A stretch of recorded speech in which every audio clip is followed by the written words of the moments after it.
ನಮಸ್ತೆ ಫ್ರೆಂಡ್ಸ್, ನನ್ನ ಯೂಟ್ಯೂಬ್ ಚಾನೆಲ್ಗೆ ಸ್ವಾಗತ. ನಾನು ಅನುಶ್ರೀ. ಉಷಾ 450 ಕಂಪ್ಯೂಟರ್ ಮೆಷಿನಲ್ಲಿ ಸ್ಲೀವ್ ಡಿಸೈನ್ ಸೆಟ್ಟಿಂಗ್ ಮಾಡೋದು ಹೇಗೆ ಅಂತೇಳಿ ತೋರಿಸ್ಕೊಡ್ತೇನೆ.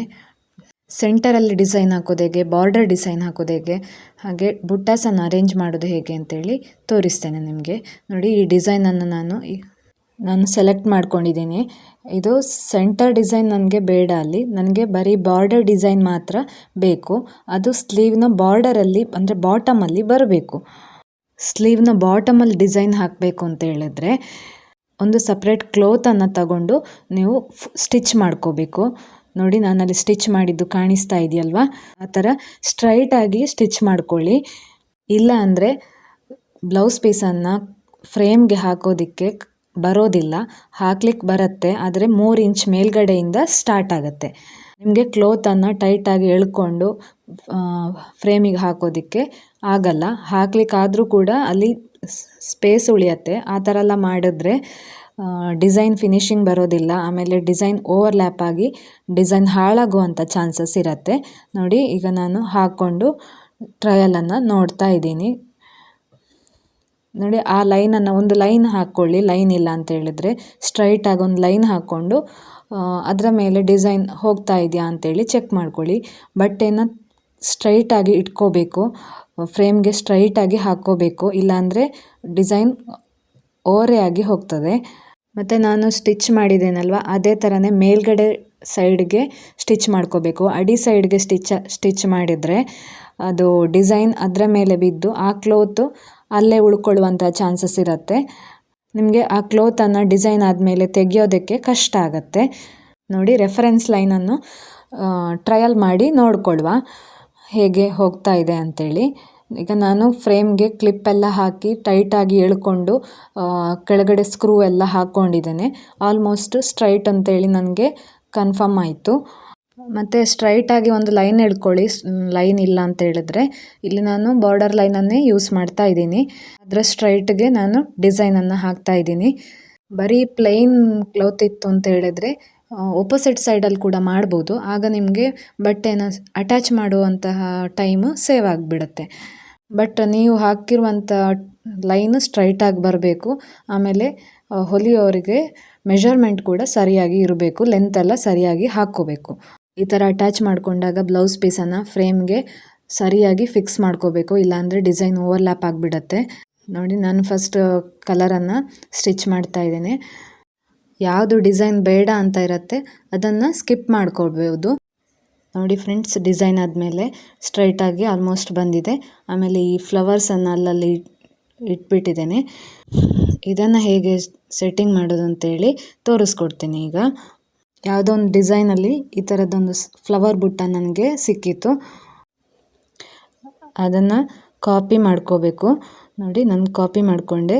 ಮತ್ತು ನಿಮಗೆ ಎಲ್ಲಿ ಬೇಕೋ ಅಲ್ಲಿ ಅರೇಂಜ್ ಮಾಡಬೇಕು. ಲೆಫ್ಟ್ ಮತ್ತು right keys, up and down keys ಎಲ್ಲ ಯೂಸ್ ಮಾಡಿಕೊಂಡು ಆ ಗ್ರಾಫ್ ಶೀಟಲ್ಲಿ ಸರಿಯಾಗಿ ಪ್ಲೇಸ್ ಮಾಡ್ಕೊಬಿಡಿ.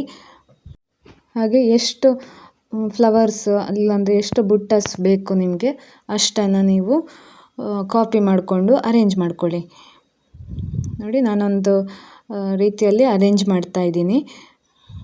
ಮಿಡಲಲ್ಲಿ ಹಾಕ್ತಾ ಇದ್ದೀನಿ. ನಾನು ಅಲ್ಲಿ ಕೊಟ್ಟಿರುವಂತಹ ಒಂದು ಲೈನನ್ನು ರೆಫರೆನ್ಸ್ ಆಗಿ ಇಟ್ಕೊಂಡು ಅದರ ಮೇಲ್ಗಡೆನೆ ಒಂದು ಲೈನನ್ನು ಪ್ಲೇಸ್ ಮಾಡ್ಕೊಳ್ಳಿ.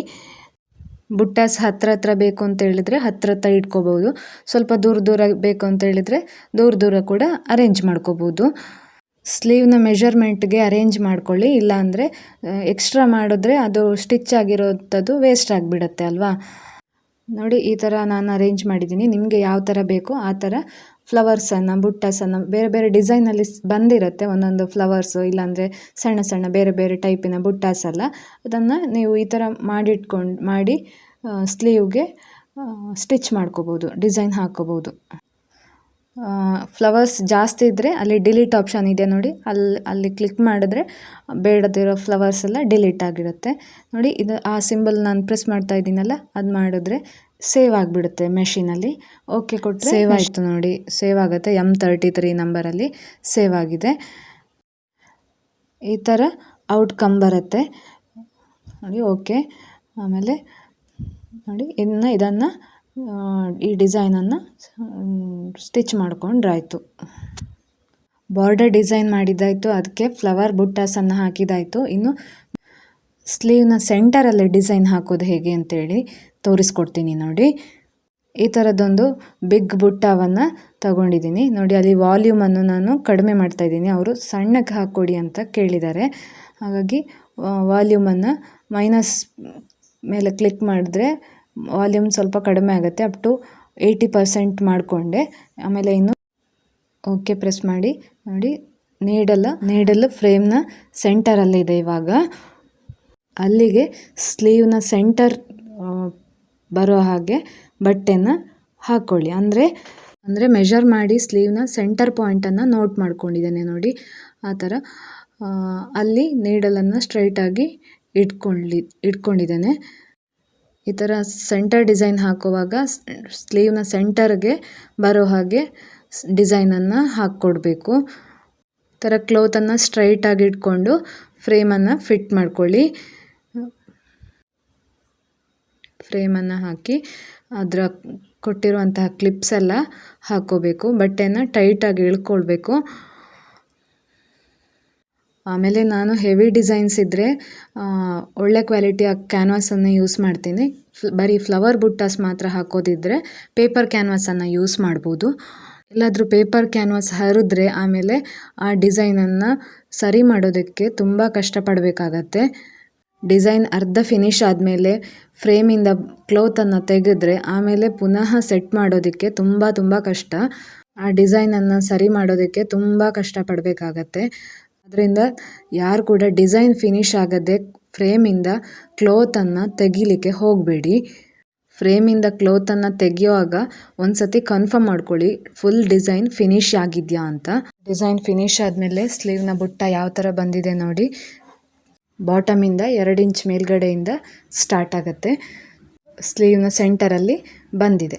ಇವತ್ತಿನ ವಿಡಿಯೋ ಇಷ್ಟ ಆದರೆ ಲೈಕ್ ಮಾಡಿ, ಶೇರ್ ಮಾಡಿ, ಕಮೆಂಟ್ ಮಾಡಿ ಮತ್ತು ಚಾನಲನ್ನು ಸಬ್ಸ್ಕ್ರೈಬ್ ಮಾಡಿಲ್ಲ ಅಂದರೆ ಸಬ್ಸ್ಕ್ರೈಬ್ ಮಾಡಿ. Thank you.